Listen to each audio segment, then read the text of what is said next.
Saudara sekalian, apa kabarnya hari ini? Di luar sana cuacanya begitu luar biasa cerah ya. Dan kita percaya saat ini 2-3 orang berkumpul dalam nama Yesus, Tuhan hadir. Amin. Ya, mari kita mau mulai persekutuan doa yang istimewa pada pagi hari ini ya, yang akan dibawakan oleh Romo Hendaryono, Romo kita. Mari Bapak Ibu kita mau bangkit berdiri. Kita kasih lambaikan tangan satu dengan yang lain. Katakan, Tuhan Yesus kita hebat dan dahsyat. Hari yang terindah kita mau bersama-sama memuji dan menyembah Tuhan dalam roh dan kebenarannya. Amin.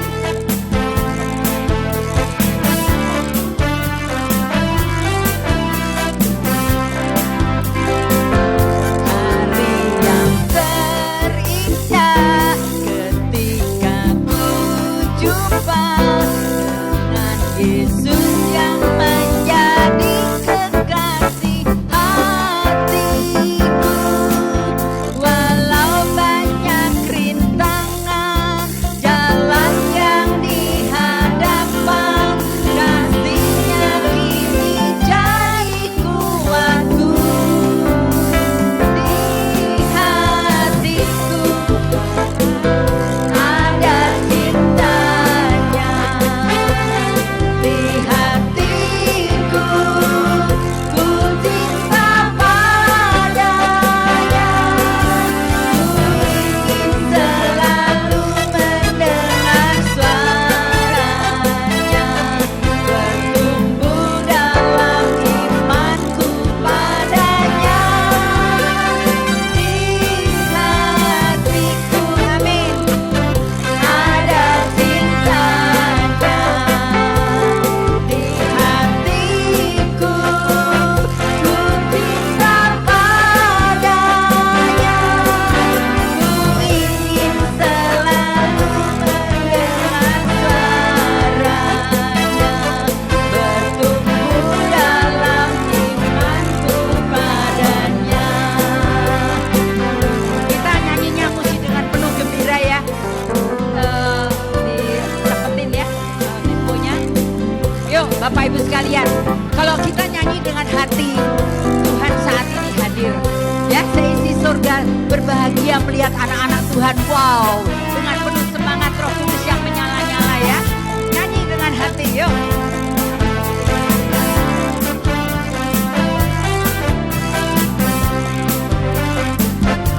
Hari yang terindah ketika ku jumpa dengan Yesus yang menjadi kekasih hatiku. Walau banyak rintangan jalan yang dihadapkan,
mau bersyukur secara serentak dengan kata-kata kita masing-masing bahwa Yesus begitu baik.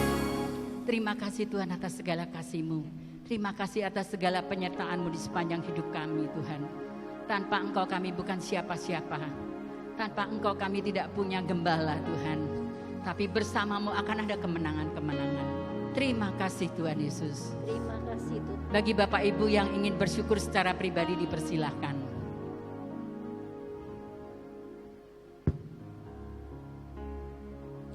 Terima kasih Tuhan Yesus atas perkenan-Mu Engkau berada di tengah-tengah kami di sini. Curahkanlah kasih karunia-Mu ke dalam hati kami. Penuhilah hati kami dengan Roh Kudus-Mu ya Bapa. Terima kasih Tuhan Yesus. Terima kasih Tuhan Yesus. Terima kasih Tuhan untuk pagi hari ini. Engkau sudah mengumpulkan kami kembali untuk memuji dan memuliakan nama-Mu. Terima kasih Tuhan. Terima kasih Tuhan. Terima kasih Tuhan untuk kasih dan kebaikan-Mu yang Kau berikan selalu di dalam hidup kami. Kami ada hingga saat ini Tuhan karena kasih dan kemurahan-Mu. Engkau yang selalu menyertai hidup kami Tuhan. Engkau yang selalu memberikan kekuatan selalu buat kami. Engkau yang memberikan kemenangan buat kami. Terima kasih Tuhan. Terima kasih Tuhan.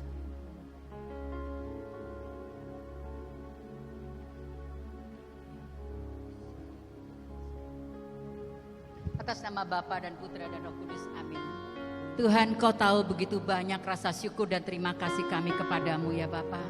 Tak putus-putusnya Tuhan, Engkau selalu mendampingi kami. Engkau selalu mengampuni dosa-dosa kami yang merah seperti kermisi ya Bapa. Karena kasih-Mu adalah kasih yang agape, kasih yang selalu menemani kami.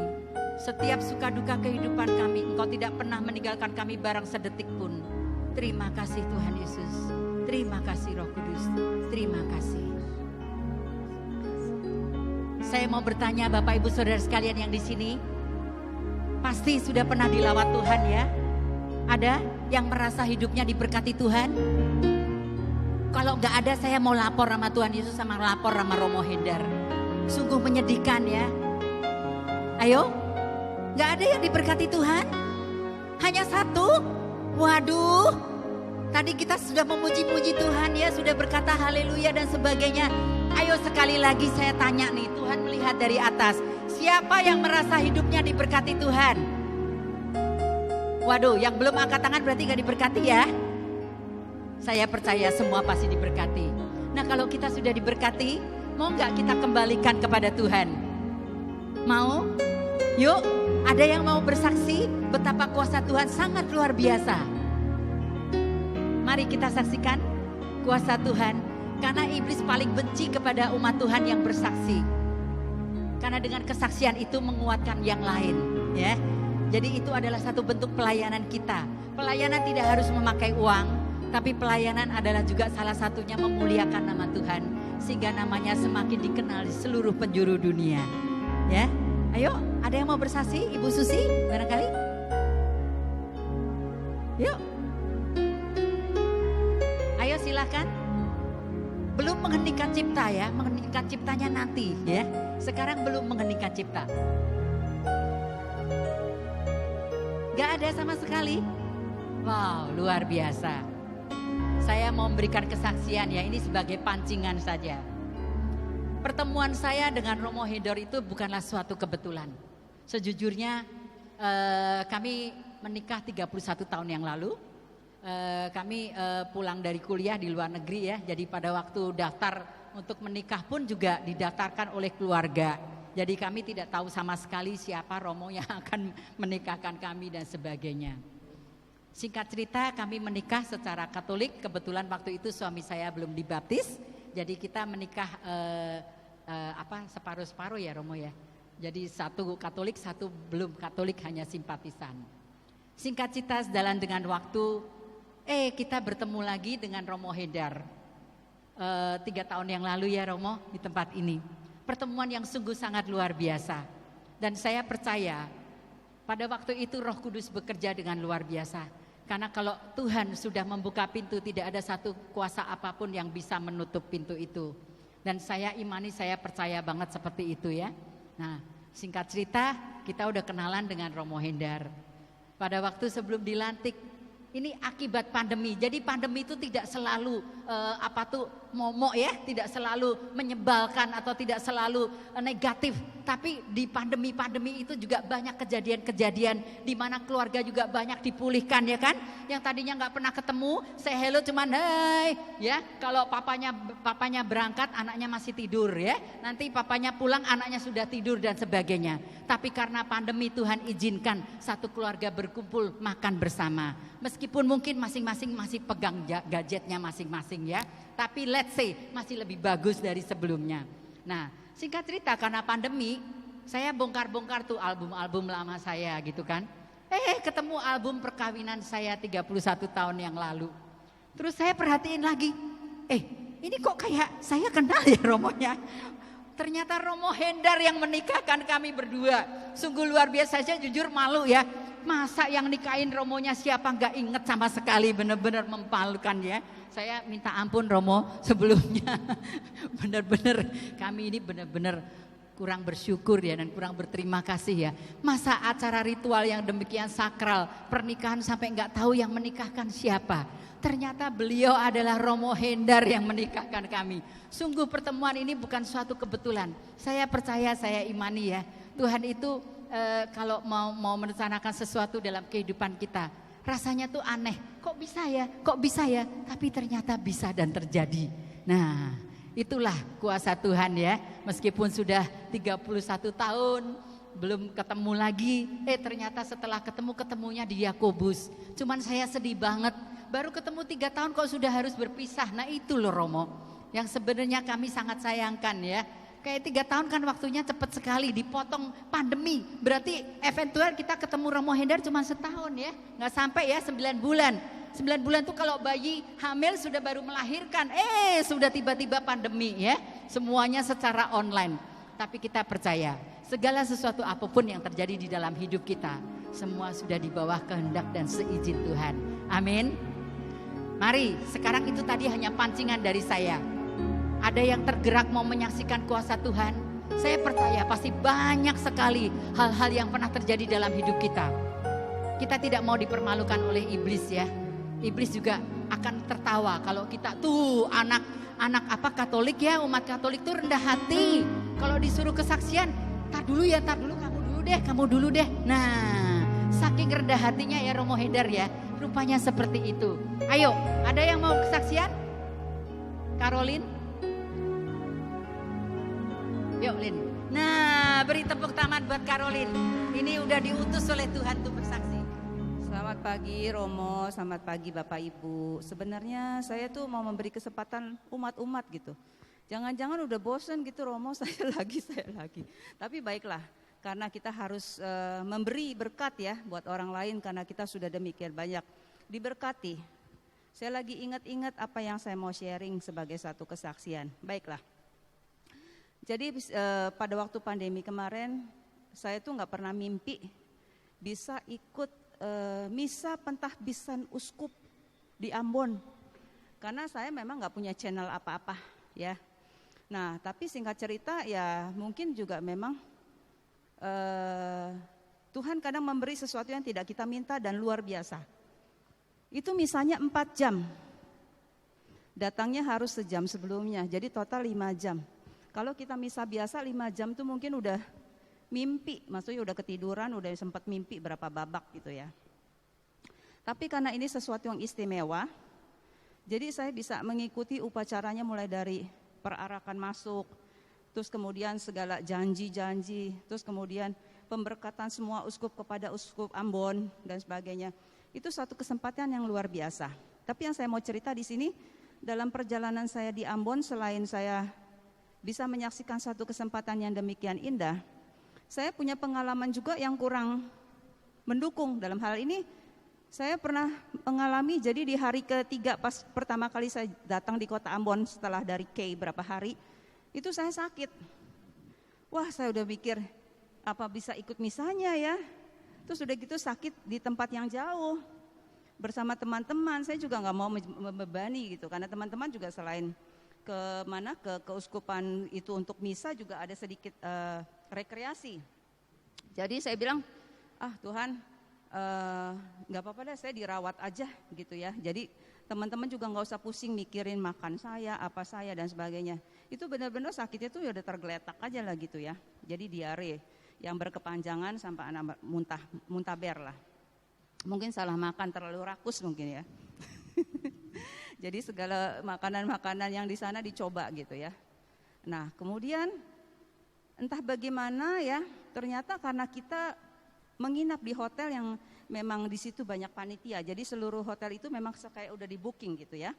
Nah akhirnya dari pihak panitia itu ada dokter jaga yang rutin datang gitu. Dan kebetulan ada dari anggota dari daerah mana juga yang sakit. Jadi dokter itu kunjungan. Aduh saya tuh kayak udah gimana ya, udah mikirnya macam-macam untuk cari solusi. Memang ya kita ya diajarin ya, kalau ada dalam satu keadaan tuh jangan mengandalkan pada kekuatan kita. Karena penuhan manusia itu punya keterbatasan dan sebagainya ya. Tuhan kasih yang lebih luar biasa ya. Kita udah mikir harus opname, harus ini, harus itu begitu. Ternyata dikirimlah dokter jaga. Ini saya merinding lagi ngomong begini nih. Dokter jaga, dia periksa gini, dokternya baik sekali. Saya bisa dapat WA-nya, saya bisa konsul. Setelah itu tanya gini, dokter kalau kayak begini gimana nih. Dokternya sangat-sangat helpful. Ya, singkat kata jadi setelah berobat berapa waktu itu, hari kedua, hari keberapa itu saya sembuh. Nah, dengan demikian saya bisa ikut, misalnya tadinya kan kalau saya sakit dan sebagainya ya saya harus nunggu aja gitu, entah di rumah sakit dirawat atau di hotel begitu ya. Jadi yang saya mau berikan adalah begini, bukan karena Tuhan menolong pada saat kesulitan saja, tetapi insight ataupun iman yang ingin saya sharingkan adalah apabila memang kita juga berusaha untuk hidup lebih dekat dengan Allah ya, maka Tuhan juga akan memberikan akan memberikan rahmat-rahmat kelimpahan yang bukan secara hitungan materi, tetapi dia juga akan memberikan bahwa kita diberi kesempatan iman kita lebih bertumbuh di dalam dia ya. Bahkan hambatan-hambatan yang mungkin harus kita lalui dan kita gak usah punya kekhawatiran terlalu berlebihan, dia juga akan memberikan solusi yang terbaik bagi kehidupan kita. Itu sharing yang saya mau sampaikan pada Bapak Ibu yang ada di sini, bahwa kadang saya juga merasa begitu banyak ya hal-hal yang tidak terfikir yang diberikan gitu ya. Makanya dalam pertobatan saya yang terakhir itu saya juga punya janji ya, bahwa saya juga mau hidup lebih lagi, lebih baik lagi. Karena saya adalah manusia yang dicintainya, maka saya juga harus bisa memberikan cinta dia kepada orang-orang yang ada di sekeliling saya, supaya mereka juga boleh merasakan cintanya yang hidup di dalam kehidupan kita. Demikian sharing saya, terima kasih.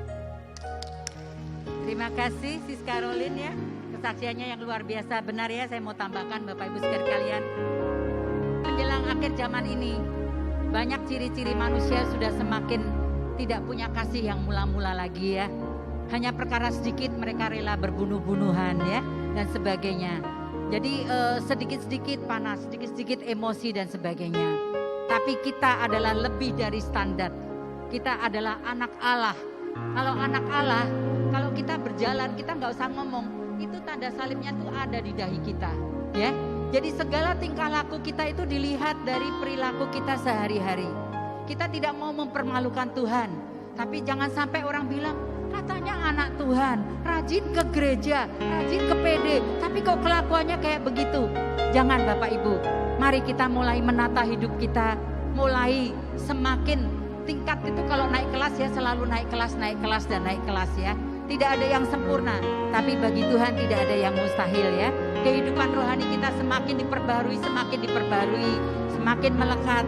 Syukur-syukur kalau bisa setiap hari baca firman, berdoa, kalau bisa ikut misa ya bersama Romo ya. Tiap pagi ada kan misa, dan kalau bisa berpuasa. Karena di dalam puasa, di dalam baca firman, itu sakit penyakit didetoks sama Tuhan ya. Tuhan pasti memberikan yang terbaik bagi anak-anaknya. Amin. Mari kita mau bangkit berdiri lagi. Kita bakar semangat Roh Kudus kita ya. Kita mau puji nama Tuhan. Karena Tuhan di atas segala-galanya. Amin.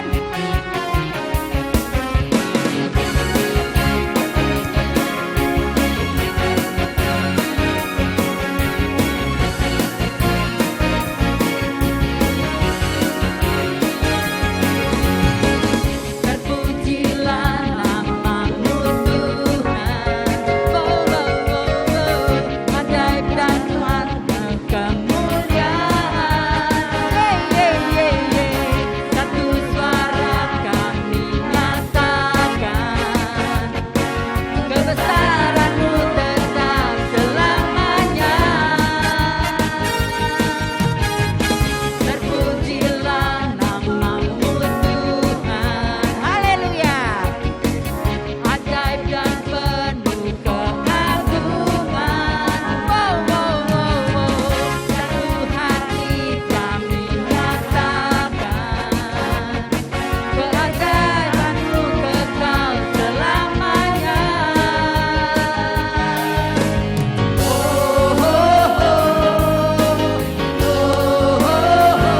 Engkau radanya atas dunia, Tuhan sempat kutuk dan membebaskan jiwa. Kami bersorak bertepuk tangan, Tuhan berjaya dan memerintah untuk Raja atas dunia, yang menghancurkan kutuk dan membebaskan jiwa. Kami bersorak, amin, bertepuk tangan, Tuhan berjaya dan memerintah untuk selamanya.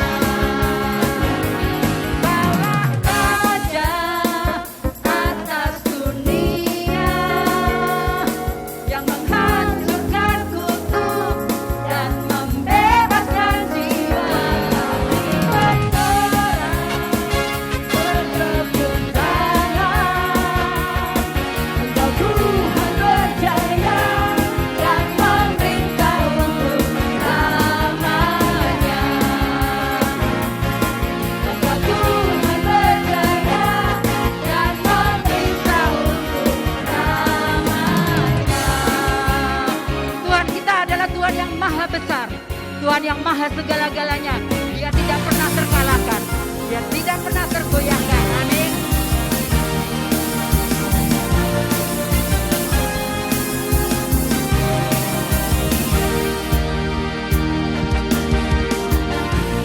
Tuhanku maha besar, Tuhanku maha kuasa, Raja segala raja.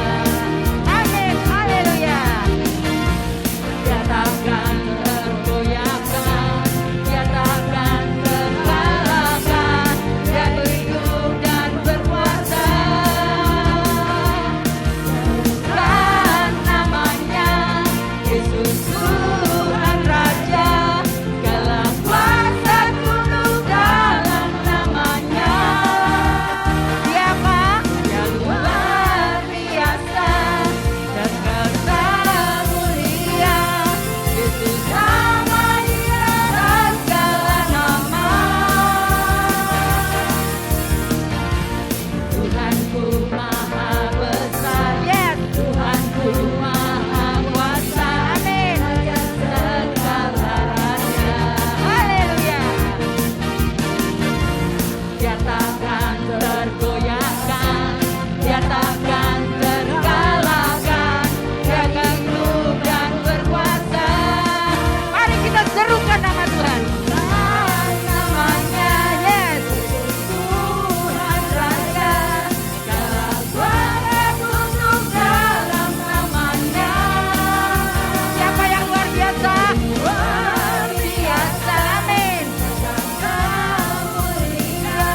lebar.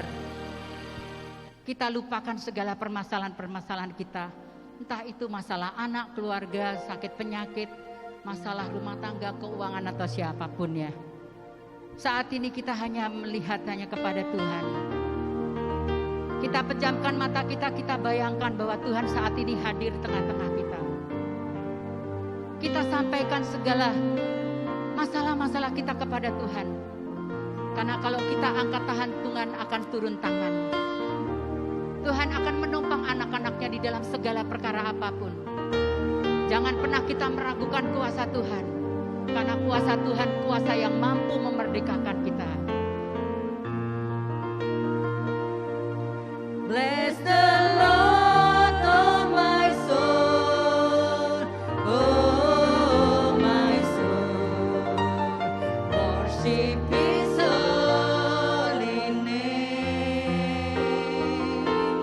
Sing like never before, oh my soul, I worship Your holy name. Mari kita katakan sekali lagi.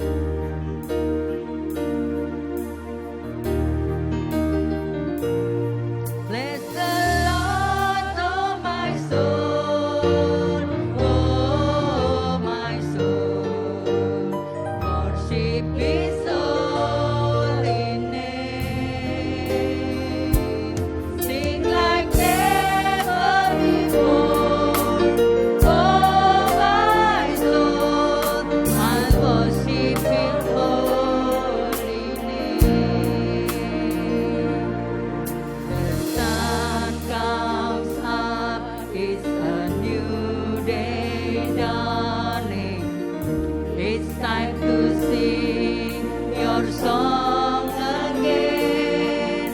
Whatever may pass and whatever lies before me,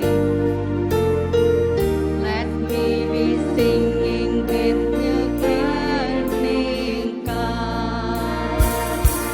Bless the Lord, oh my soul, oh my soul, worship His holy name.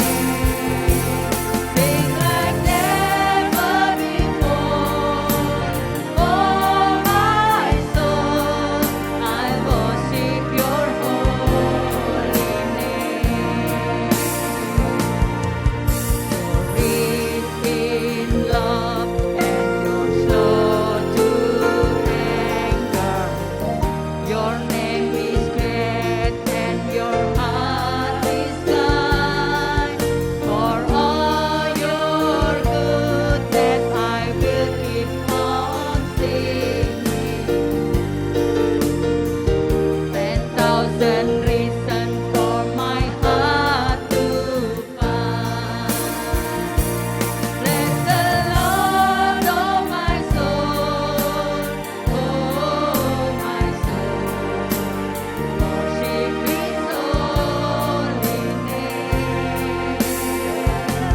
Sing like never before, oh my soul, I worship Your holy name. Bless the Lord, oh my soul, oh my soul, worship His holy name. Sing like never before, oh my soul, I worship Your holy name. I worship Your holy name. I worship Your holy name. Kita mau menyanyi haleluya di hadapan Tuhan. Serahkan hati Tuhan, hati kita kepada Tuhan. Saat ini Tuhan hadir di tengah-tengah kita. Dia melihat anak-anaknya. Dia menghampiri pribadi lepas pribadi tidak terkecuali. Dia merasakan peluk yang kasih kepada anak-anaknya. Matanya memeluk dengan penuh kasihnya. Oh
Anak-anakku yang kukasihi, janganlah engkau takut dalam menghadapi masalah apapun yang saat ini kau hadapi. Larilah dan berserulah hanya kepadaku, karena aku adalah Allahmu, aku adalah juru selamatmu, aku juga Bapamu dan guruku.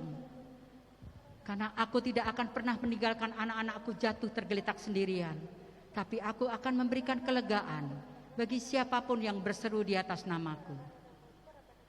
Terima kasih Tuhan. Terima kasih Tuhan, kami sungguh merasakan lawatan-Mu ya Tuhan. Kami percaya Kau telah jamah kami pribadi lepas pribadi Tuhan. Sehingga pada waktu kami tadi pagi masuk ke ruang ini, dan sampai pada kesudahannya pada waktu nanti setelah kami mendengarkan firman-Mu Tuhan, kami pasti akan lahir baru dengan hati yang baru, hati yang dipenuhi dengan kekuatan kesetiaan dalam menanti jawaban-Mu, hati yang penuh dengan api Roh Kudus yang menyala-nyala.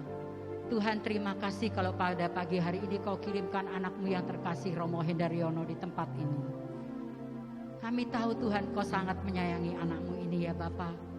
Kau urapi Romo Hendar Tuhan dengan segala api Roh Kudus-Mu, sehingga apa yang dia sampaikan pada siang hari ini semuanya berasal dari-Mu. Kami mau siap membuka hati kami dan pikiran kami. Kami siap mendengarkan firman-Mu, karena firman-Mu akan melekat di dalam tubuh jiwa roh pikiran kami, dan boleh menjadi rema bagi kehidupan kami sehari-hari. Terima kasih Tuhan Yesus, terima kasih Roh Kudus. Amin. Romo Hendar dipersilakan.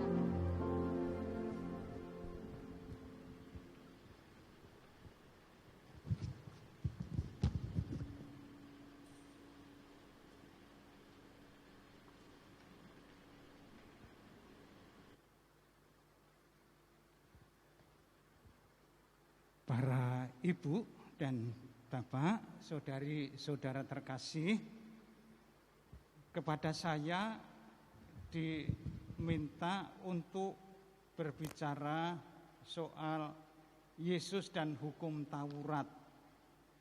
Lalu ya tentu saja saya paling gampang kemudian memakai Injil Santo Matius bab yang kelima ayat 17 sampai 48 yang secara khusus berbicara soal pengajaran Tuhan Yesus, tetapi sekaligus juga dengan demikian kita bisa memahami bukan hanya pengajaran tetapi terlebih mencerminkan juga sikap Tuhan Yesus terhadap hukum Taurat. Maka saya tidak membaca Matius bab 5 ayat 17 sampai dengan 48 karena ibu bapak, saudari-saudara bisa membacanya. Saya dibantu oleh Bu Koni dengan ayat-ayat yang tertulis agak sayup di situ. Matius bab 6 ayat 17 yang bunyinya bagaimana? Bunyinya itu begini. Matius bab 6 ayat 17, dan tetapi apabila engkau berpuasa, minyakilah kepalamu dan cucilah mukamu. Itu bagaimana ya akan dibahas atau ditempatkan untuk bisa melihat pengajaran tetapi sekaligus juga tanggapan sikap Tuhan Yesus terhadap hukum Taurat. Tentu saja ibu, bapak-bapak sudah tahu bahwa Yesus dididik dalam aturan dan tradisi Taurat yang ketat. Sejak berumur 10 tahun, setiap anak Yahudi bapaknya ditambah 1. Bukan hanya bapak di keluarga, tetapi sejak umur 10 tahun dia akan dijadikan anak Taurat. Lalu Taurat itu juga akan menjadi bapaknya. Maka tidak heran ketika Tuhan Yesus berumur berapa belas tahun, ketika ikut pergi ke Kenisah Kudus merayakan hari Paskah, Tuhan Yesus sudah pandai bertanya jawab dengan para pengajar. Karena apa? Karena sejak umur 10 tahun setiap anak dalam keluarga Katolik dimasukkan ke dalam sekolah secara khusus untuk belajar Taurat, bahkan bisa dikatakan bapaknya kemudian adalah Taurat. Maka semua perintah Taurat Tuhan Yesus pasti juga mengerti dan mentaati. Perintah Taurat yang paling sulit apa? Untuk anak-anak, ya tentu untuk Bu Erlina beda dengan untuk Bu Koni, untuk saya. Tetapi untuk anak 10 tahun yang paling sulit itu apa? Ya tentu saja puasa. Tentu saja puasa itu paling sulit kalau untuk anak-anak. Maka dulu ketika simbah saya itu seorang santri, simbah saya yang laki-laki dari bapak itu meninggal ketika lagi sholat. Di belakang rumah simbah saya itu ada langgar masjid kecil gitu. Dia pamit sama simbah, istrinya simbah, jadi nenek saya, dia pamit, "Mbok, aku arep sholat ndhisik." Lah, kakek saya pergi sholat, sudah agak lama kok nggak kembali-kembali. Ditengok di belakang, oh masih sujud. Didiamkan saja. Setengah jam ditengok lagi kok sujud terus. Ketika dipegang, lu kok sudah dingin, langsung digelempangkan gitu. Lah, bapak saya berkata, yang paling sulit adalah kalau disuruh puasa. Karena apa? Ya namanya juga anak. Lalu kalau tidak kuat puasa, diajari, ya sudah puasanya, istilah orang Jawa itu puasa beduk. Beduk itu artinya mataharinya tegak lurus sekitar jam 12. Nanti sebelum jam 12 belum boleh makan. Lah kalau sudah ini lalu baru boleh makan atau minum setengah hari. Baru kemudian sholat beduknya dilanjutkan lagi. Artinya apa? Kalau beduknya genderang besar di masjid itu sudah dipukul bung, wah itu puasanya sudah boleh dibatalkan, buka puasa sore hari yang paling sulit. Maka bab 6 ayat 17 itu bicara soal yang paling sulit dilaksanakan untuk anak-anak. Ibu, bapak, teman-teman yang terkasih, untuk memahami konteks bacaan ini ada dua konteks. Konteks pertama, saya memakai 2 langkah. Mohon maaf, saya baru selesai 1,5 langkah tadi malam. Komputer saya itu tiba-tiba ngambek. Saya sudah jam 12:15, nguntang-nguntang enggak selesai. Lebih baik saya tidur saja daripada pagi hari enggak bangun. Itu lalu mohon maaf nanti kalau tidak semuanya saya tulis di sini. Konteksnya ada 2. Konteks luas adalah khotbah di bukit. Seluruh Matius bab 5 sampai ayat 7 itu isinya adalah khotbah di bukit.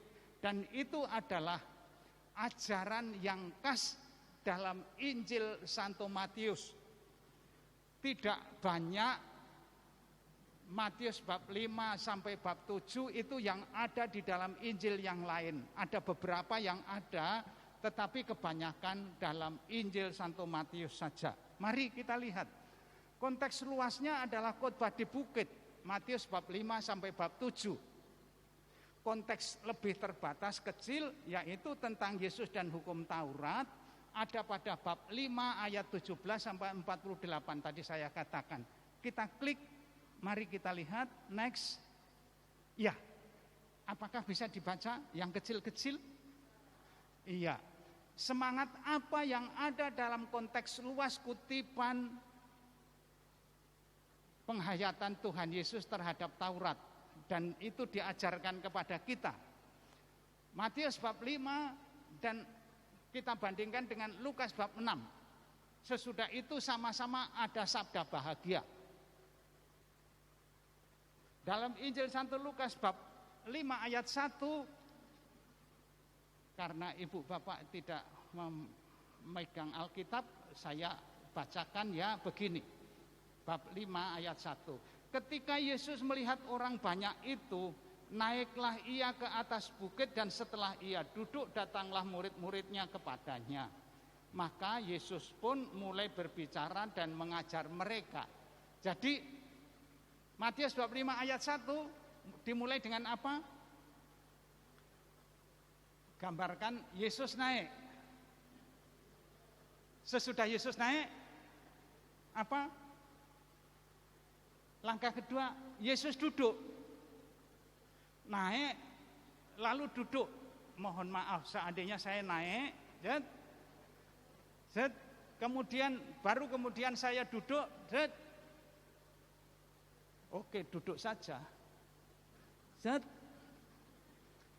Sesudah Yesus duduk, langkah ketiga apa? Baru kemudian datanglah murid-muridnya. Artinya apa? Bayangan saya, Yesus itu seperti duduk di tahta. Ketika Yesus duduk di tahta, murid-muridnya datang, baru Yesus berbicara. Bandingkan dengan Lukas bab 6, apa dikatakan? Saya baca saja biar saya tidak menyesatkan ibu bapak. Nanti kalau saya menyesatkan ibu bapak, saya bisa digantung. Ya, kan katanya lebih baik orang yang menyesatkan orang itu kan lehernya dikalungi dengan batu kilangan dan dilemparkan ke laut, ya. Ayat 12. Pada waktu itu pergilah Yesus ke bukit untuk berdoa, dan semalam-malaman ia berdoa kepada Allah. Ketika hari siang, ia memanggil murid-muridnya kepadanya, lalu memilih dari antara mereka 12 orang. Terus nama-nama itu disebutkan. Ayat ke-17, sesudah Yesus naik, ayat 17, Yesus turun.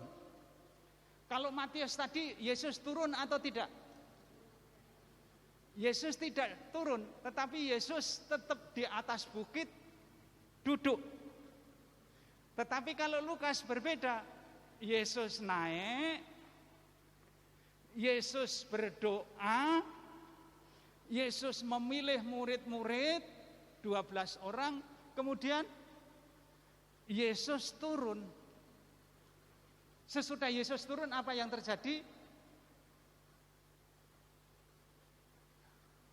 Yesus menjumpai banyak orang yang sudah berkumpul di lapangan. Untuk apa? Untuk mendengarkan dan disembuhkan.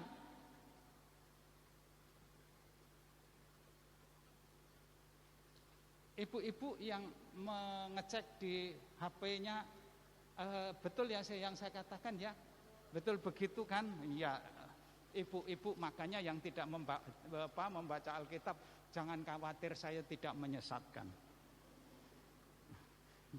Lalu ia turun dengan mereka, artinya dengan murid-murid yang dipilih, lalu berhenti di tempat yang datar, seperti lapangan begitu mungkin. Di situ berkumpul sejumlah besar dari murid-muridnya dan banyak orang lain yang datang dari seluruh Yudea dan dari Yerusalem dan dari daerah pantai Tirus dan Sidon.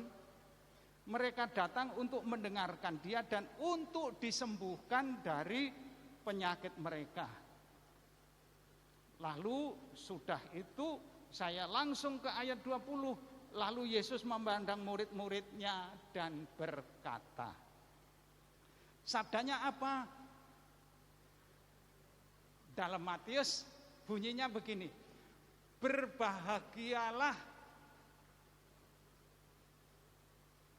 yang miskin di hadapan Allah. Bandingkan dengan Lukas ayat yang 20. Berbahagialah kamu yang miskin. Bedanya apa?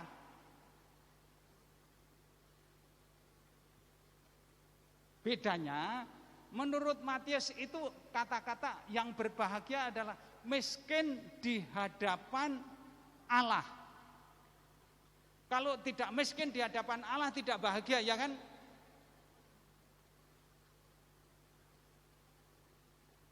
Ya, pertanyaan ini kita simpan dulu. Pertanyaan saya, tetapi ibu-ibu boleh nyicil mencatat.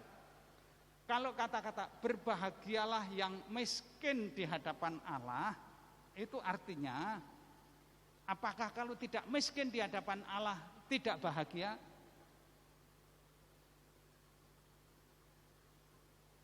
Ya sudah, wong untuk disimpan ya nggak usah dijawab dulu ya.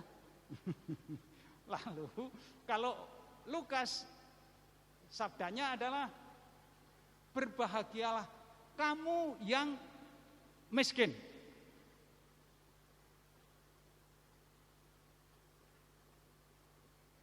Ibu-ibu, untuk bahagia perlu kaya apa tidak?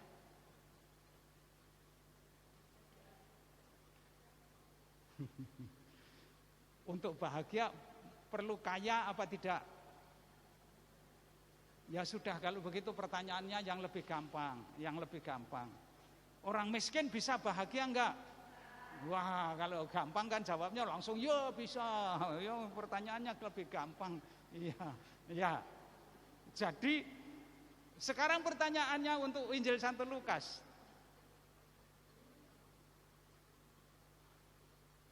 Pertanyaannya adalah berbahagialah kamu yang miskin. Kalau begitu bahagia karena apa? Saya tanya, kalau dalam Matius itu kan miskin ada embel-embelnya yang miskin di hadapan Allah. Seolah-olah lalu berkata begini, kalau tidak miskin di hadapan Allah tidak bahagia, ya kan? Seolah-olah. Tetapi pertanyaan sekarang kalau Injil Santo Lukas, berbahagialah yang miskin. Kalau gitu bahagianya alasannya apa? Karena miskin? Jadi kalau begitu untuk bahagia perlu miskin dulu. Ayo. Ini yang harus betul-betul kita pahami. Maka saya mengatakan di sana Matius mengajarkan spiritualitas semangat yang baru ketika menghadap murid-murid tadi. Menurut Matius menghadap Yesus yang bertahta. Yesus duduk di tempat tinggi, murid-muridnya datang menghadap. Tetapi tidak cukup menghadap. Kalau perlu saya di sana menuliskan menghadap atau menjumpai Allah.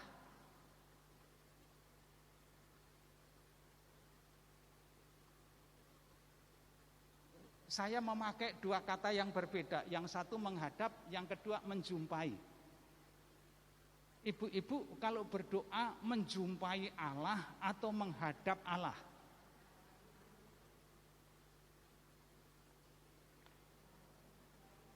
Bedanya di mana?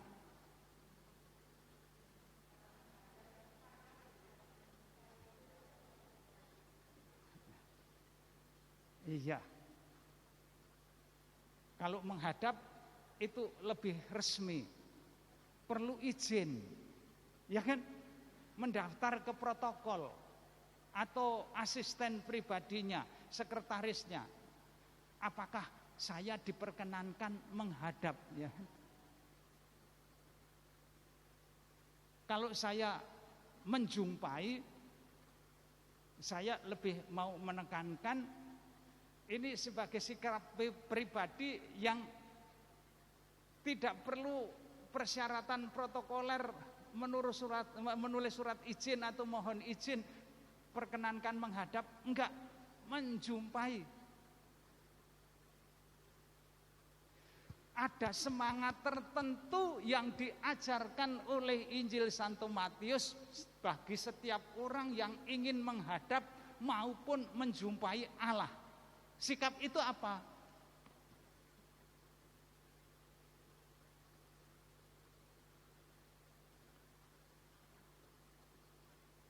Kalau kita menghadap Allah, modalnya apa? Itulah yang menjawab tanda tanya saya. Ibu-ibu kalau ingin menghadap Allah, modalnya apa? Modal dalam hatinya memohon, bersyukur, atau berkeluh kesah. Nah, mohon maaf untuk sementara saya simpen, maka saya tanya. Lah, pertanyaannya, semangat miskin di hadapan Allah untuk atau agar bahagia itu sebetulnya maksudnya apa? Jangan bingung, simpen saja dulu. Jawabannya hanya sebatas satu klik saja. Lalu, tetapi kalau Injil Santo Lukas menjadi jelas Ibu Bapak. Karena Yesus itu tidak duduk di atas, tetapi justru Yesus rela turun. Artinya yang menjumpai Yesus atau para murid. Nah, kalau dalam Matius murid-murid yang menjumpai Yesus, tetapi dalam Lukas Yesuslah yang menjumpai para murid.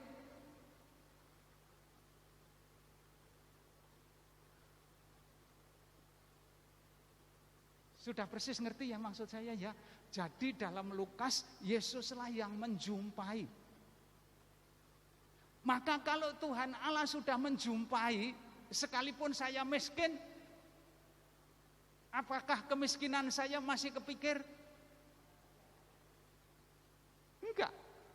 Maka karena Allah mendatangi orang miskin, maka sekalipun miskinnya sudah tidak terasa, tidak diperhatikan, dia bahagia.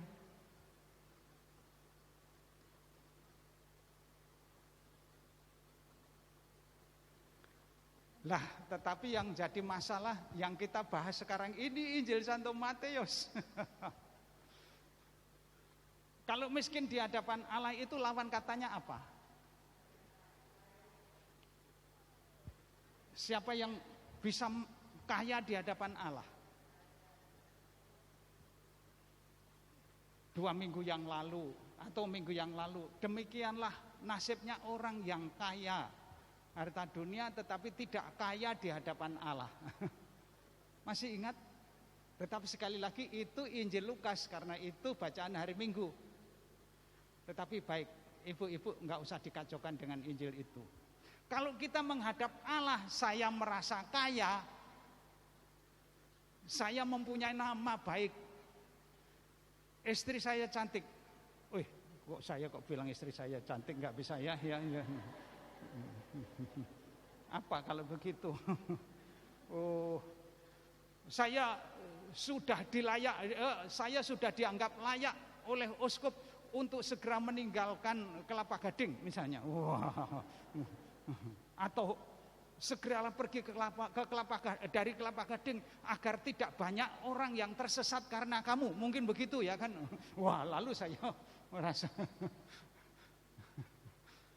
lah, kalau di hadapan Allah saya tidak bersemangat miskin, memperhitungkan jasa, nama baik, harta benda, dan segala hal yang saya punya, bisakah saya bahagia? Saya ulangi ya pertanyaannya ya. Kalau saya menghadap Allah dengan hati yang merasa, Tuhan, saya bersyukur karena saya tidak seperti Romo Suto yang harus bertugas di Kelapa Gading 36 tahun tanpa pindah. Wah, ya kan?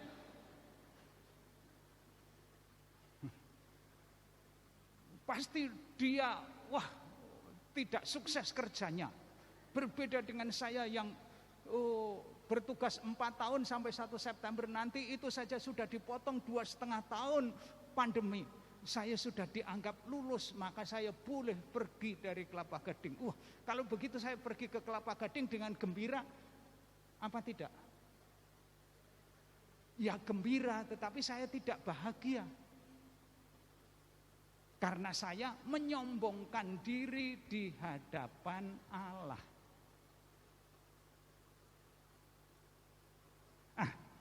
Apakah kata sombong itu ada? Mari kita klik coba. Kita klik next.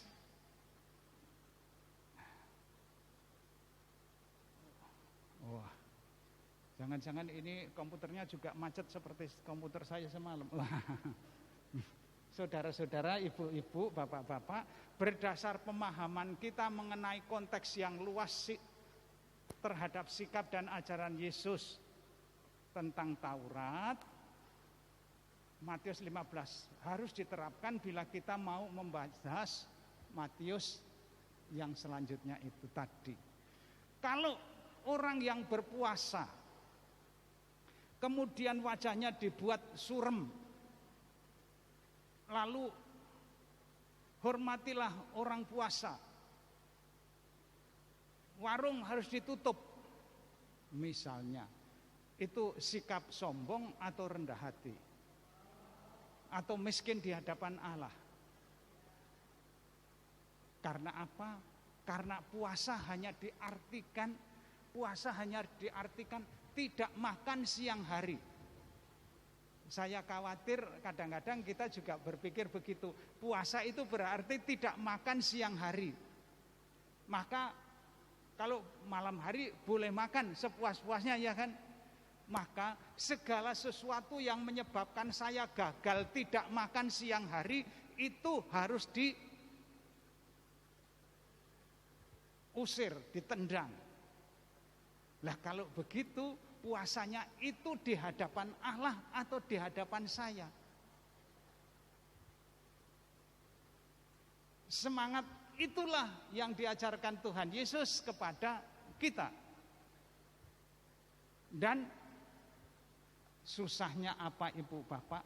Semakin taat pada Taurat, kecenderungan menjadi sombong itu makin besar. Maaf, ibu-ibu ada yang taat membayar perpuluhan?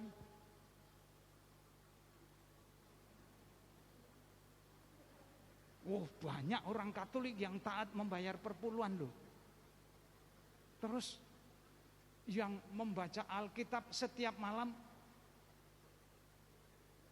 saya terpaksa setiap malam juga membaca Alkitab, terpaksa.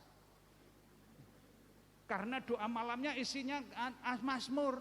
Mazmur itu kan bagian dari Alkitab, jadi setiap malam saya terpaksa baca Alkitab. Pasti berbeda dengan ibu kita, mohon maaf, saya tidak terbiasa memakai nama kecil. Nyonya Gunawan, misalnya, ya kan? Berbeda. Tetapi makin mentaati banyak aturan Taurat yang kecil-kecil. Jumlah aturan Taurat ada berapa?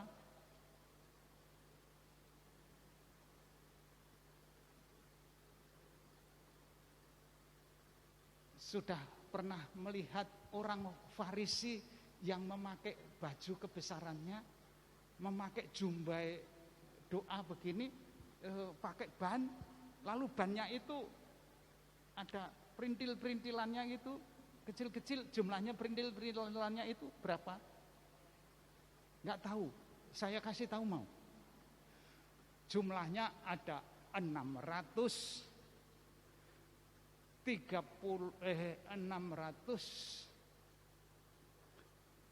jadi lupa aku, jadi di hadapan ibu-ibu cantik saya gampang lupa deh. Nah, dan yang berupa aturan dan yang berupa anjuran. Yang berupa aturan jumlahnya adalah 365, yang berupa anjuran jumlahnya 258. Hitung sendiri, 365 ditambah 258 berapa? Ya, itulah jumlah perintilan-perintilan yang ada ya, Ibu kan barusan dari Sinai ya kan? Oh, bukan ya? Atau hanya oleh-olehnya yang dari Sinai? Tak pikir Ibu yang dari Sinai naik onta lalu naik ke gunung itu. Kalau turun nanti ketemu orang Farisi yang begitu. Orang Farisi itu luar biasa mengesankan. Luar biasa. Enggak ada orang Farisi kok memakai baju multicolor seperti ibu bapak, enggak ada. Bajunya hanya dalamnya putih, luarnya hitam, pakai jas atau pokoknya ya hitam putih, lalu pakai topi panjang, jambangnya di sini dipelihara. Paling mengesankan sikapnya. Pernah suatu kali saya membawa grup ziarah orang Indonesia. Waktu itu Jumat sore kami berkunjung ke Tembok Ratapan. Tetapi karena ya dasar orang Indonesia setiap ada toko dimasuki, akhirnya sampai ke Tembok Ratapan sudah gelap. Kalau Jumat sudah gelap artinya apa? Sudah masuk hari Sabat. Saya sudah lelah sekali, maka saya duduk istirahat dulu di pinggir jalan sebelum masuk. Orang Indonesia enggak pernah bisa duduk kok santai. Duduk ingin santai ya sambil ngerokok. Duduk-duduk rombongan kami ada yang mengeluarkan rokok. Kami tidak ingat bahwa itu hari Sabat dan juga tidak peduli terhadap hari Sabat.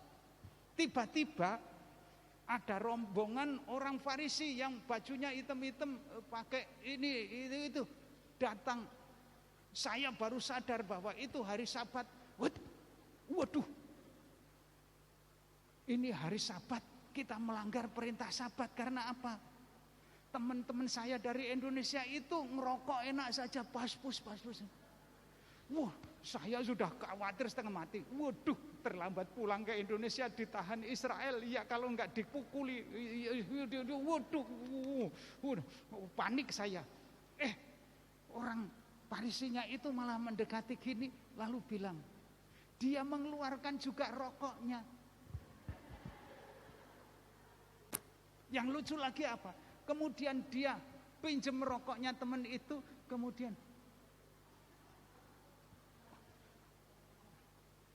sembuh dari keterkejutan saya memberanikan diri. Hei Bung, you, ini kan orang Farisi. Iya. Lah, ini kan Sabat. Sabat Farisi, kok kamu ngerokok di pinggir jalan? Bilangnya apa? Loh, memang dalam Alkitab ada perintah jangan merokok? Ada enggak perintah jangan merokok di hari Sabat? Yesus dulu ngerokok enggak? Enggak ada gambarnya Yesus ngerokok. Seandainya Yesus ada gambarnya ngerokok pasti dilarang Pak Jokowi. Melecehkan agama nanti disangkanya. Lalu apa? Iya, tetapi Anda kan menyalakan api. Lalu dia bilang apa? Siapa bilang kami menyalakan api? Lah itu merokok. Iya, saya merokok, tapi yang menyalakan api kan temanmu. Saya hanya minta apinya.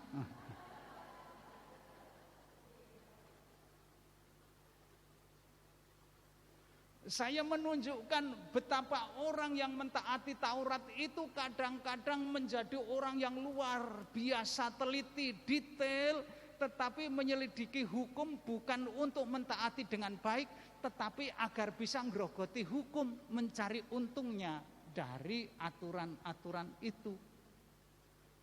Contoh lain ya, kami bermalam di hotel yang cukup bagus.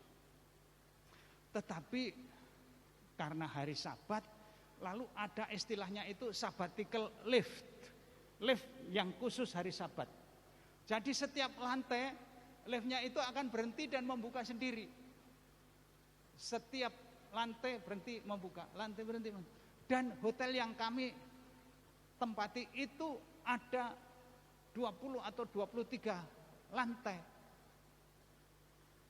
Maka lift Sabat itu setiap lantai akan berhenti, membuka sendiri, menutup sendiri, naik lagi. Itu satu lift, satu lantai bisa setengah menit. Berhentinya, membukanya setengah menit, lalu menunggu sebentar kemudian menutup lagi. Bayangkan, satu lantai 1,5 menit kali 23 lantai, berapa menit harusnya? Naik turunnya itu lebih dari setengah jam. Maka banyak orang Parisi yang tidak mau naik sabbatical lift. Dia menunggu di depan lift yang bukan lift Sabat, menunggu orang yang tidak harus mentaati hukum Taurat. Saya masuk, sekalipun dia berdiri di dekat nomor itu, dia akan menjawil saya, lantai 15. Karena apa? Karena memencet nomor 15 itu sudah bekerja dan itu dilarang oleh hukum Sabat. Coba.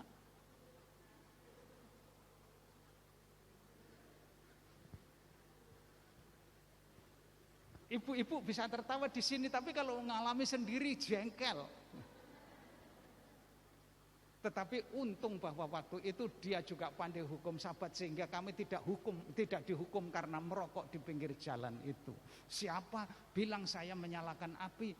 Temenmu yang nyalakan api, saya cuma minta. Lah, ibu bapak teman-teman yang terkasih, maka kata-kata, tetapi apabila engkau berpuasa, minyakilah kepalamu dan cucilah mukamu, semangatnya adalah janganlah kita menyombongkan diri terhadap apa yang bisa kita lakukan sekalipun itu sesuai dengan hukum agama, sehingga justru kita tidak bersikap miskin di hadapan Allah. Lah, kalau mau dikaitkan, waduh, saya sudah ngomong berapa lama ini?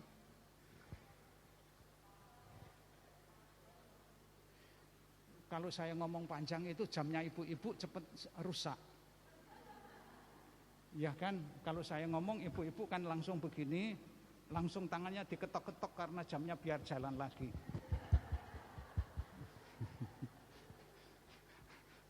Ya sudah. Kita kasih contoh saja. Contoh betapa perubahan sikap itu harus ada kalau kita mengikuti nasihat, pengajaran dan bahkan sikap Yesus terhadap Taurat. Matius bab 5 ayat 13-16. Mohon maaf, coba diklik.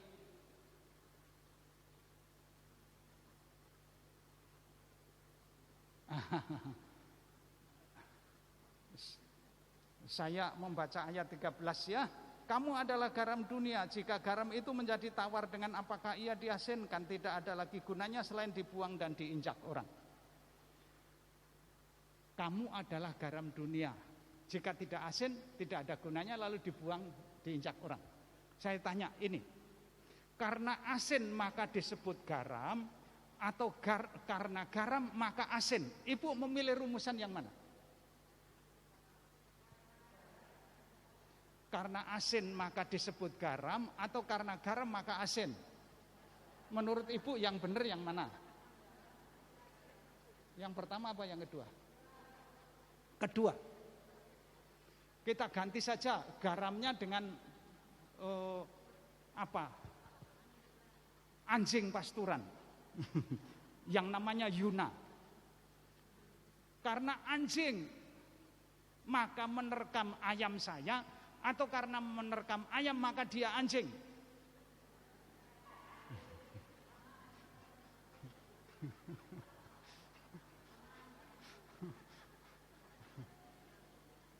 Waktu itu saya marah karena ayam saya diterkam si Yuna.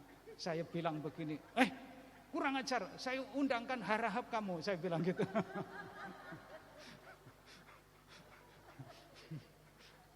Jadi ibu merasa yang benar yang kedua atau yang satu? Karena garam maka asin. Maka begini, Istimewa apa tidak kalau garam itu asin?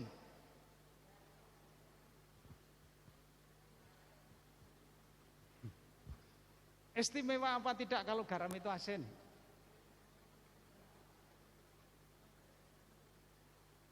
Nah, ibu di rumah punya garam yang tidak asin? Kalau begitu, kalau garam asin itu istimewa apa tidak? Siapa yang bilang istimewa? Itu yang salah.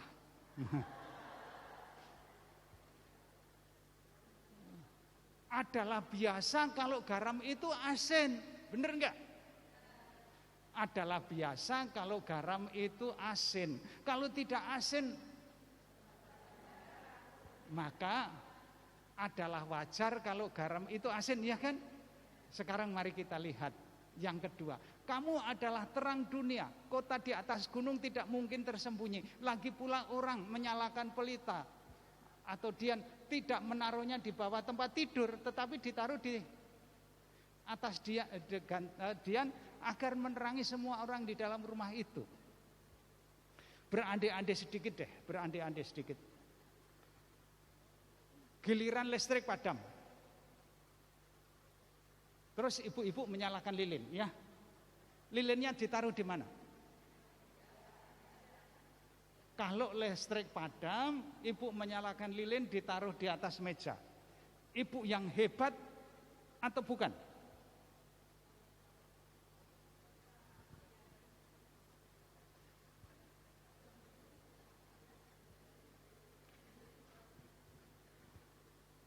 Kalau ada ibu menyalakan lilin pas listriknya padam, lalu lilinnya ditaruh di atas meja. Ibu ini ibu istimewa atau bukan? Atau ibu hebat atau bukan? Adalah ibu biasa atau bahkan bisa dikatakan adalah ibu yang waras. Ya kan? Kalau pas listriknya padam, menyalakan lilin, lalu lilinnya ditaruh di tempat yang tinggi, itu adalah ibu yang waras, bukan ibu yang hebat. Sekarang kita tanya, nah kalau sekarang terang dunia dan garam dunia, itu pembahasannya bagaimana? Ayat ke-16 dari bab 5 Injil Santo Matius berkata begini, demikianlah hendaknya terangmu bercahaya di depan semua orang agar mereka melihat perbuatanmu yang baik dan memuliakan Bapamu yang di surga. Maka nampaknya kualitas garam dunia, kualitas terang dunia adalah berbuat baik. Nah, sekarang sampai pada ujung pembicaraan saya begini. Apakah istimewa kalau murid Yesus itu berbuat baik?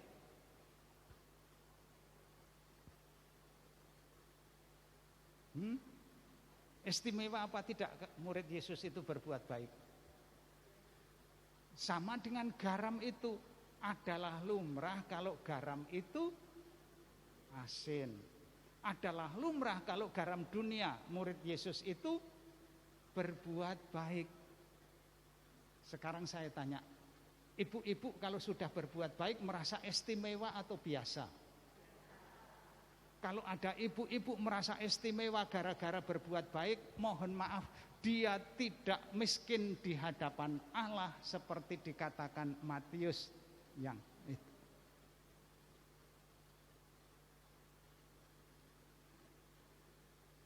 Lah, sampai di sini apakah jelas?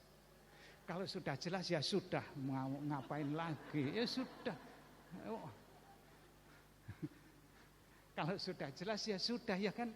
Jadi semangat yang akan ditekankan Yesus ketika menghadapi Taurat, janganlah kita menjadi merasa berjasa, punya amal dan segala macam juntrung-juntrungnya. Akhir-akhirnya pada Roma bab 6 ayat 23 dikatakan apa? Keselamatan itu bukan karena mentaati hukum Taurat, tetapi karena kasih karunia.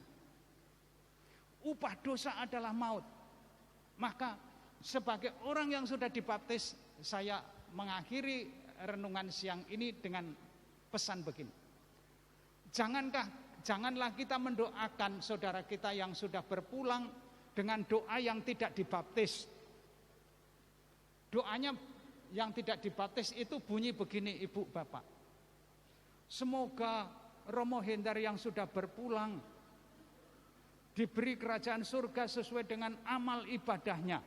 Mohon maaf, jangan mendoakan saya begitu. Karena orang yang menyombongkan diri mempunyai amal ibadah di hadapan Tuhan, tidak miskin di hadapan Allah.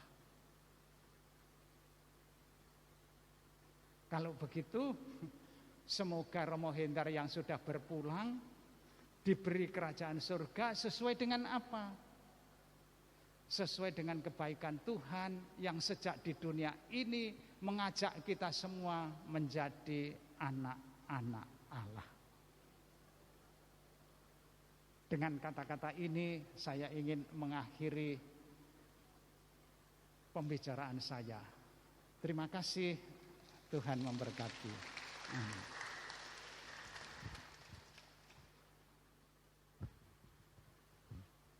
Terima kasih Romo Hendar yang begitu luar biasa ya mengajarkan kepada kita pada siang hari ini mengenai tentang Yesus dan hukum Taurat Allah. Tapi sebelumnya Romo, ini ada intensi doa yang mohon dibantu untuk didoakan bersama-sama.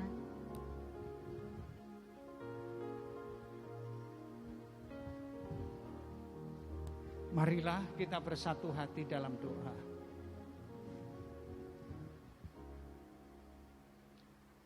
Bapa yang Maha Kasih, ada satu yang menjadi milik kami yang bukan anugerah-Mu. Tetapi kadang-kadang terhadap satu yang kami miliki yang bukan anugerah-Mu itu, kami justru berpegang erat dan bahkan melupakan aneka anugerah yang berlimpah yang datang daripada-Mu. Satu hal yang kami punya yang tidak berasal daripada-Mu adalah dosa kami. Namun betapa sering kami justru berpegang erat pada dosa kami. Apalagi kalau kemudian kami merasa berjasa. Jasa itu kami perhitungkan bahkan ketika kami menghadap kepadamu.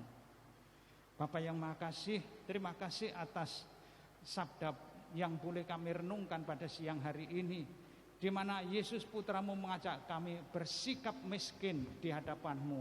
Bahkan kalau kami pun merasa memiliki dosa, jika Yesus Putramu Engkau perkenankan datang di tengah kami, dosa kami itu akan dihapusnya dan kami akan bertumbuh menjadi anak-anak-Mu yang berbahagia, yang bisa mengalahkan dosa bersama Engkau. Terima kasih atas pengajaran yang Kau berikan kepada kami. Saat hati kami gembira karena pengajaran-Mu, kami haturkan intensi-intensi doa kami. Kami percaya Engkau mengetahui apa yang kami butuhkan demi keselamatan kami. Sesudah Yesus Putramu mengajarkan sabda yang kami renungkan ini, Dia mengajarkan kepada kami berdoa Bapa kami, menyebut Engkau Bapa, menyebut Engkau sebagai asal dan tujuan segala hidup, dan juga dengan demikian doa-doa kami. Aneka doa kami haturkan, aneka kepentingan kami tuliskan, dan aneka permohonan kami masukkan dalam wadah doa kami ini. Lengkapilah apa yang masih kurang dalam doa-doa kami. Kabulkanlah apa yang masih kami butuhkan demi keselamatan kami dan juga demi keselamatan sesama yang kami doakan. Kami percaya Engkau menyempurnakan doa-doa kami di dalam kelimpahan kasih-Mu. Maka pandanglah, berkatilah, curahkanlah rahmat-Mu, kabulkanlah doa-doa kami, lengkapilah apa yang masih kurang dalam doa dan hidup kami dengan berkat-Mu yang Maha Kuasa, dalam nama Bapa dan Putra dan Roh Kudus. Amin. Terima kasih sekali lagi buat Romo Hendar yang begitu luar biasa yang telah mengajarkan kita banyak hal ya tentang Yesus dan hukum Taurat. Yesus datang lahir ke dunia ini untuk melengkapi segala hukum Taurat yang sudah dinyatakan oleh leluhur zaman dulu ya. Nah, tapi satu pesan yang kami tangkap pada siang hari ini, jadilah pribadi yang menyenangkan hati Tuhan. Jangan jadi pribadi yang munafik, jangan jadi pribadi yang bermuka dua, tapi tulus dan jujur di hadapan Tuhan. Kalau kita takut akan dosa, takut akan Tuhan, maka kita sudah menjadi salah satu pelaku firman Tuhan. Terima kasih Romo, sekali lagi luar biasa ya. Kita banyak mendapatkan pengajaran-pengajaran yang luar biasa dengan contoh-contoh yang disampaikan Romo Hindar ya. Bapak Ibu sudah lebih mengerti ya apa artinya Yesus dan hukum Taurat. Nah, kini saatnya kita mau memberikan yang terbaik bagi Romo Hindar kita. Romo yang sudah melayani umat Kelapa Gading ini selama 4 tahun ya Romo, dipotong pandemi. Waduh luar biasa. Sebenarnya kita mau protes nih Romo. Cuman 4 tahun aja masih dipotong pandemi 2 tahun. Gimana dong? Berarti belum ada 2 tahun, berarti mesti balik lagi Romo, gak boleh pergi dari Kelapa Gading. Ya Bapak Ibu, kita berdoa dalam nama Yesus semoga uskup berubah pikiran. Romo Hindar tidak jadi dipindahkan, tapi tetap di Kelapa Gading. Siapa yang setuju? Sorry ya, ini penyesatan ya. Terjadilah menurut kehendak Tuhan saja. Karena dimanapun Romo Hindar berada, dia boleh dipakai sebagai dupa yang harum, sebagai cahaya dan terang bagi sesama umat manusia yang dilayani. Selamat berkarya Romo Hindar dimanapun Romo berada. Tuhan melindungi Romo. Nah, sebagai dari bentuk terima kasih kami Romo Hindar, maaf Romo boleh maju ke depan sekali lagi. Kami atas nama Lika ada? Kami atas nama PDPKK Santo Yakobus mewakili pagi, malam dan lansia.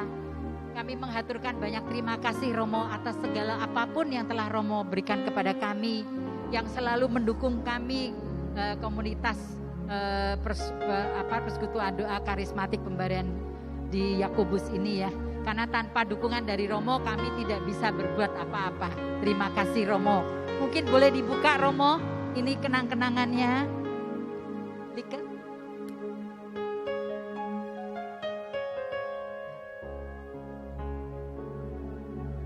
Susah ya Romo. Saking rapetnya.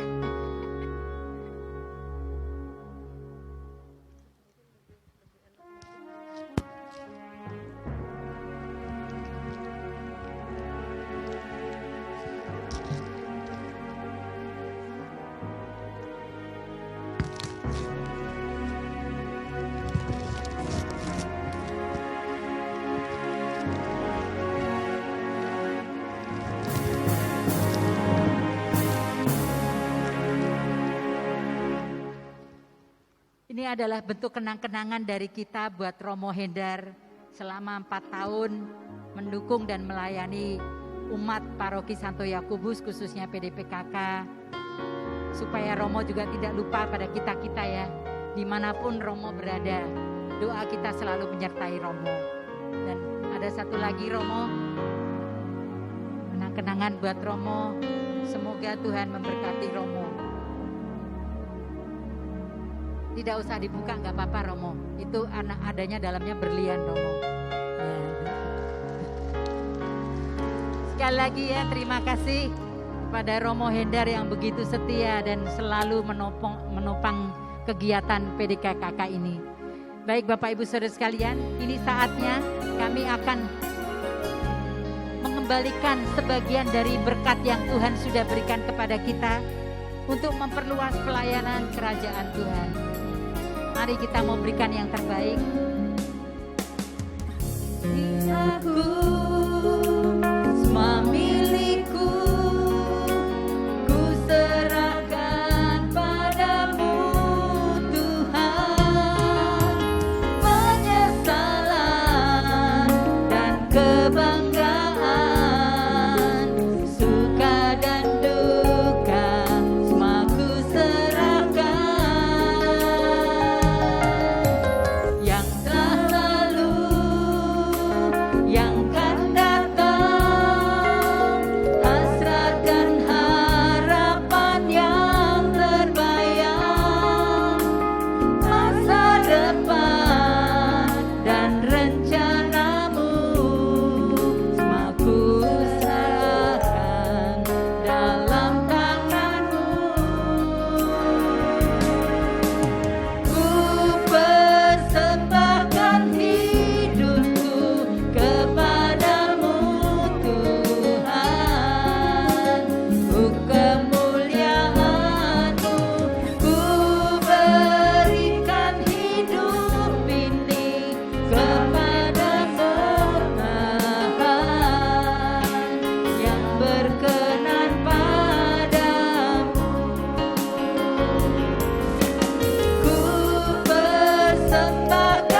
Shalom dan selamat siang. Terima kasih kami ucapkan kepada Bapak, Ibu, Saudara-saudari yang pada siang hari ini telah hadir bersama kita di PD Pagi ini.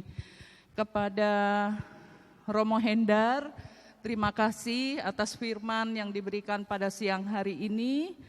Kepada Ibu Herlina, Ibu Caroline yang telah memberikan kesaksian pada siang hari ini juga.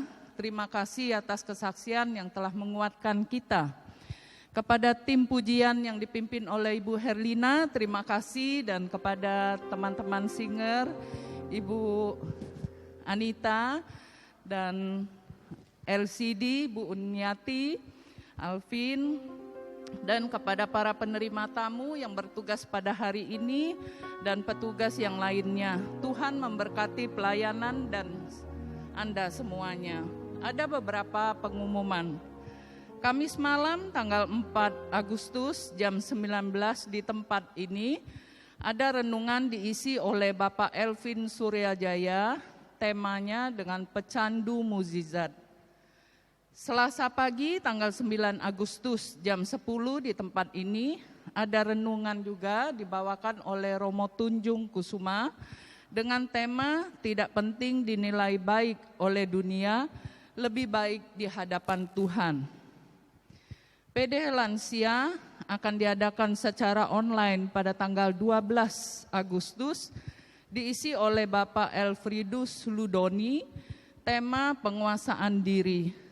Untuk PD Lansia sementara ini kita adakan online karena melihat keadaan COVID yang belum begitu tenang, jadi PD Lansia tetap kita adakan secara online.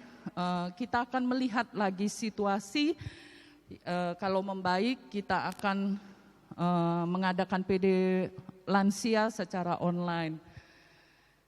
Kemudian apabila ada umat yang berbeban berat dan minta didoakan melalui SOS dengan telepon 0888 550 1028, siap melayani selama 24 jam. Rahasia Bapak Ibu akan kita simpan karena ada yang berbeban, yang cemas dalam kehidupan sehari-hari, silahkan berdoa dan minta didoakan dan telepon ke nomor yang tersebut di flyer. Kemudian flyer bulan Agustus untuk PD pagi dan PD malam telah disediakan. Apabila Bapak Ibu belum mendapatkan info ini, boleh nanti para pemerhati dari kita akan memberikan info tersebut melalui HP dan akan di-share. Kemudian tolong Bapak Ibu sekalian kalau memang bisa, flyer ini disebarkan juga kepada saudara, ke teman-teman agar bisa bergabung di dalam PD pagi dan PD malam dan juga PD lansia. Kemudian terima kasih juga untuk pada hari ini ada umat yang memberikan sumbangan konsumsi yang pada hari ini diberikan dan tidak mau disebutkan namanya. Kita doakan semoga yang memberi sumbangan pada hari ini diberikan berkat yang berlimpah lagi. Apabila Bapak Ibu ada yang berkenan untuk memberikan konsumsi setiap hari Selasa, boleh boleh menemui Ibu Christine dan Ibu Koni di belakang. Ini tidak diharuskan, ini hanya apabila Bapak Ibu yang tergerak aja untuk memberikan berkat yang disumbangkan pada PD pagi dan di tempat ini. Kemudian kepada Bapak Ibu yang baru kali ini hadir dalam pertemuan pada siang hari ini, mohon kesediaannya untuk berdiri dan saling berkenalan. Kami ucapkan selamat datang dan selamat bergabung. Semoga setiap hari Selasa dan seterusnya bisa bergabung ya Bapak Ibu. Ada lagi? bagi Bapak Ibu yang ingin didoakan secara khusus, mohon tetap ditinggal di tempat ini. Tim doa kami akan melayani Bapak Ibu sekalian. Demikian pengumuman kali ini. Terima kasih dan sampai jumpa lagi. Makasih. Terima kasih Sis Sony atas pengumumannya yang luar biasa ya. Bapak Ibu Saudara sekalian, kita sudah di penghubung acara pada persekutuan doa siang hari ini. Sebelumnya kami minta waktunya sebentar, kita akan berdoa syafaat. Bagi Bapak Ibu yang tergerak ingin mendoakan secara pribadi, siapapun yang ingin didoakan, silakan nanti mengatakannya ya. Jadi gak usah sungkan, kalau kepikir, aduh saya mau mendoakan teman saya atau siapa yang kena COVID dan sebagainya, dipersilahkan. Ya Bapak yang Maha Baik, terima kasih Tuhan, kami berdoa untuk Romo Hendar yang sebentar lagi juga akan dipindah tugaskan ke tempat lain ya Bapak. Tuhan, kami percaya Engkau akan melindungi dan memberkati Romo Hendar di dalam segala perkara apapun yang dia lakukan. Dan juga semoga dia boleh menjadi dupa yang harum, boleh menjadi terang dan garam bagi sesama umat-umat yang dia layani ya Bapak. Dan juga berikan kesehatan yang prima bagi Romo Hendar. Dimanapun dia berada Tuhan, Kau rindungi dan Kau urapi dia dengan api Roh Kudus-Mu, sehingga dia boleh menyenangkan hati-Mu ya Bapa. Tuhan, marilah kita mohon, kabulkanlah doa kami ya Tuhan.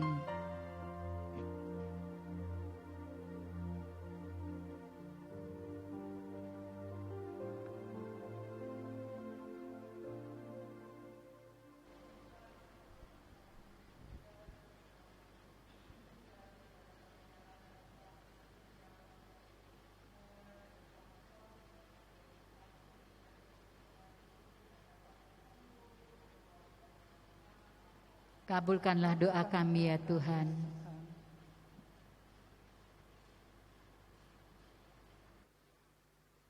Tuhan, kami berdoa bagi seluruh teman-teman kami yang mengalami sakit penyakit khususnya COVID dan sakit penyakit yang lain ya Bapa. Mungkin mereka mengalami keputusasaan atau mereka juga mengalami masalah pekerjaan, masalah usaha, masalah keuangan, masalah rumah tangga atau masalah apapun Tuhan. Jamalah mereka pribadi lepas pribadi ya Bapa. Berikan mereka kekuatan ekstra dan penghiburan. Sehingga mereka tetap setia dalam menanti jawaban-jawaban dari-Mu. Dan tidak mencari Allah yang lain ya Bapa. Karena kami percaya Tuhan, di dalam tangan-Mu akan ada kemenangan. Di dalam tangan-Mu akan ada perlindungan. Di dalam tangan-Mu juga akan ada mujizat terjadi. Marilah kita mohon. Kabulkanlah doa kami ya Tuhan.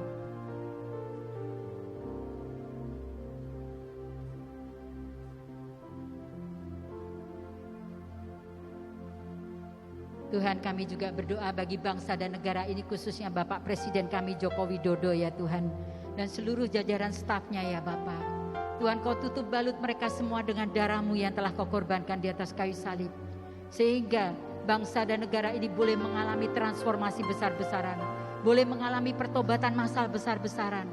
Boleh mengalami mujizat dan lawatan-Mu ya Bapak. Sehingga menjadi bangsa dan negara yang adil, makmur, aman, sentosa, damai, sejahtera. Tidak ada kemiskinan, tidak ada kebangkrutan, tidak ada resesi ekonomi, tidak ada kudeta makar ataupun kerusuhan ya Bapak. Tapi yang ada adalah damai sejahtera, kerukunan di antara setiap umat-Mu ya Bapak. Baik lain suku, agama atau apapun, kami tetap bersatu, NKRI tetap terjaga.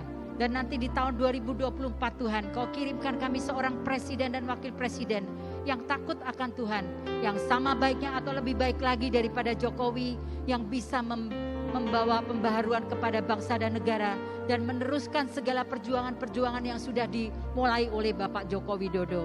Marilah kita mohon, kabulkanlah doa kami ya Tuhan. Tuhan, kami percaya masih begitu banyak doa-doa yang ingin kami sampaikan. Engkau lebih tahu dari siapapun Tuhan pergumulan-pergumulan kami. Kami imani dan kami percaya Tuhan. Pada waktu umat-umat-Mu hadir di sini, dengan sekarang kami mau meninggalkan tempat ini, kami sudah berbeda ya Tuhan.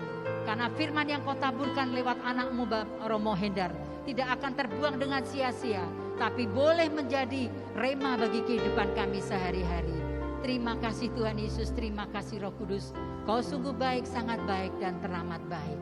Kemuliaan kepada Allah Bapa dan Putra dan Roh Kudus, seperti pada permulaan, sekarang, selalu, dan sepanjang segala abad. Amin. Atas nama Bapa dan Putra dan Roh Kudus. Amin. Sebelumnya kita mau minta berkat dari Romo Hendaryono.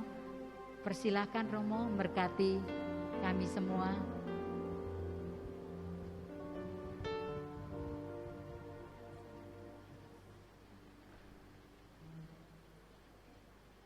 Tuhan bersamamu. Semoga turun berlimpah bagi kita semua dan turun berlimpah-limpah bagi semua saudara yang kita doakan dalam persekutuan doa kita pagi siang hari ini. Berkat dan belas kasih serta pemeliharaan Allah yang Maha Kuasa. Dalam nama Bapa dan Putra dan Roh Kudus. Amin. Terima kasih sekali lagi Romo. Mari Bapak Ibu, kita mau nyanyikan lagu ini. Kita mohon kepada Tuhan sehingga kita boleh menjadi terangnya Tuhan. Boleh menjadi terang bagi sesama kita yang kita ketemu ya. Jadikan ku terang-Mu Tuhan, jadi terang bagi sesama kami yang telah diselamatkan. Jadi terang Tuhan, jadikan ku terang-Mu Tuhan, jadi terang bagi sesama kami yang telah diselamatkan. Jadi terang Tuhan, bagaikan pelita yang menyala di tengah kegelapan, dan hidup bercahaya di depan semua orang, agar mereka lihat dan memuliakan Allah Bapa di surga. Bagaikan pelita yang menyala di tengah kegelapan, dan hidup bercahaya di depan semua orang, agar mereka lihat dan memuliakan Allah Bapa di surga. Agar mereka lihat dan memuliakan Allah Bapa di surga. Terima kasih Bapak Ibu Saudara sekalian. Romo, sekali lagi terima kasih. Tuhan memberkati Romo dan semuanya. Hah? Oh, video pengurus. Oh, sebentar ya, kita minta waktunya. Ini adalah video para pengurus bersama Romo Hendar selama Romo mendampingi kita ya. Ini pada waktu ulang tahun PD Pagi yang ke-27. Pada waktu kita merayakan Imlek bersama. Semua kegiatan-kegiatan kita tidak lepas dari dukungan Romo Hendar dan Romo-Romo moderator yang lain. Kita bersyukur ya punya gembala yang mau mendukung dan membantu segala kegiatan-kegiatan PDKK. Pada waktu 17 Agustus kita juga ikut merayakan. Sebentar lagi kita juga akan merayakan kembali ya 17 Agustus. Waktu berjalan begitu cepat. Kita baksos kepada orang-orang miskin di Cilincing. Suster Putri Kasih di Cilincing. Ini waktu perayaan Natal dan Tahun Baru.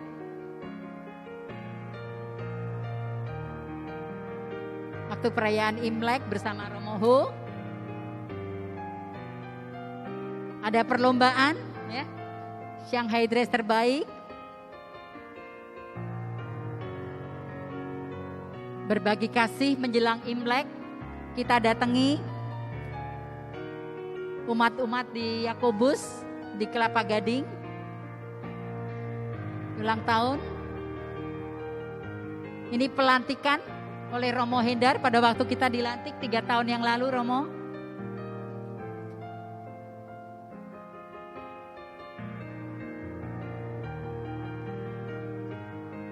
Kita juga mengadakan, dikasih kesempatan misa nuansa karismatik 1 bulan 1 kali, luar biasa.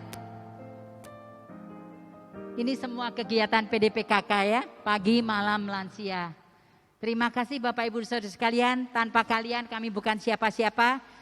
Wartakan kepada setiap orang yang kita temui, kalau Bapak Ibu merasa diberkati dengan persekutuan doa kami mohon Bapak Ibu juga sampaikan kepada orang lain, sehingga orang lain juga diberkati juga. Terima kasih, Tuhan berkati.